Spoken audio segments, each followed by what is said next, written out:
One take, one take. This is NBA One Take featuring yours truly, Pretty Boy Lake. This is NBA One Take for your head, NBA One Take for your brain.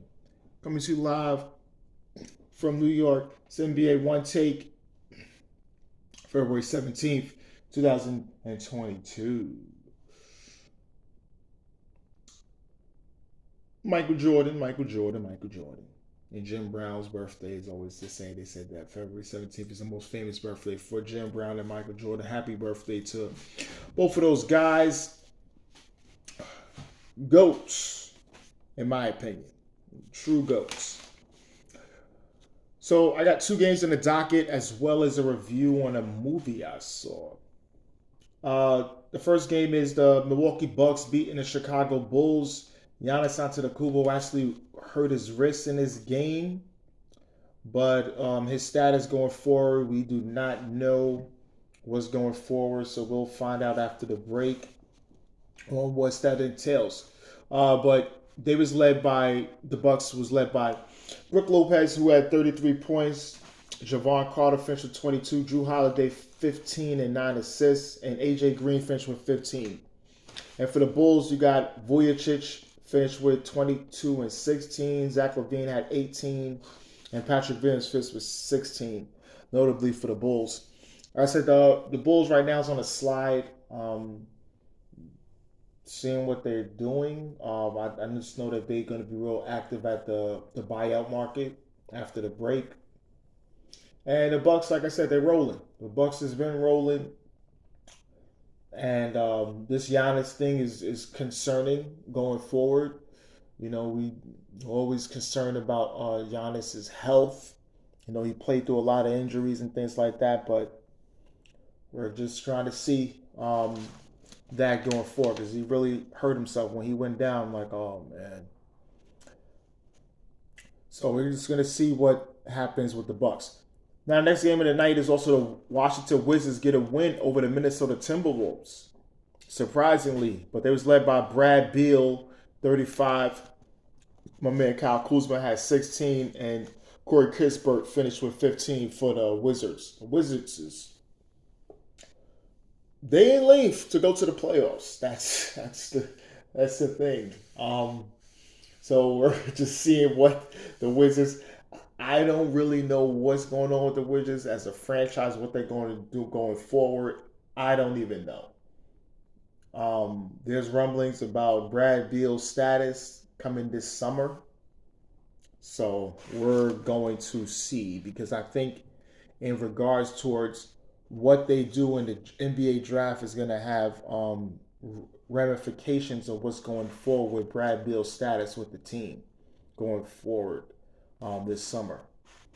So even if a playoff appearance or a playing appearance, the Wizards I think is going to be moving a little differently in this off season.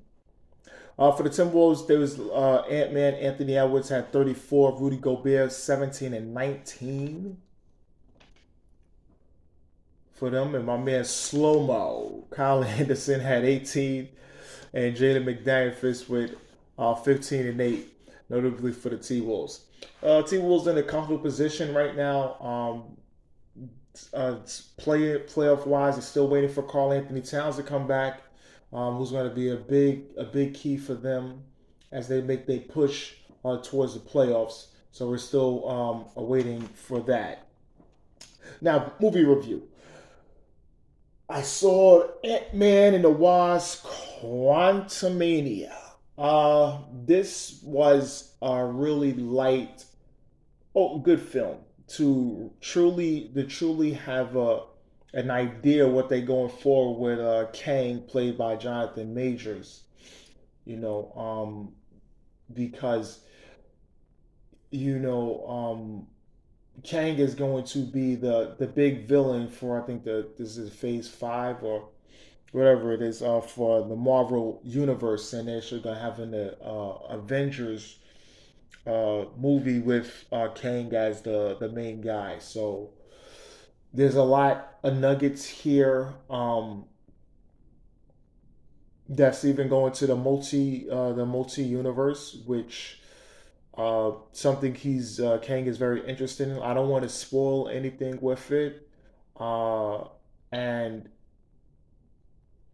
also, I think you should watch Loki, which he does have a cameo in it, and you can get an idea of what he's looking for because I think his character is going to be one of those.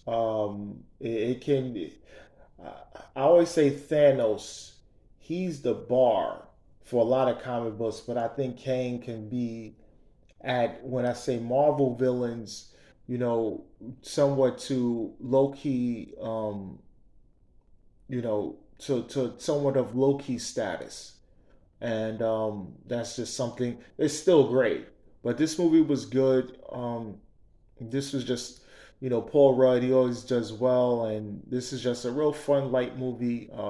Critics kind of iffy about it, but it was fun and light. And it just tells a lot. There's a lot of good nuggets in there going forward, and well, this is really good.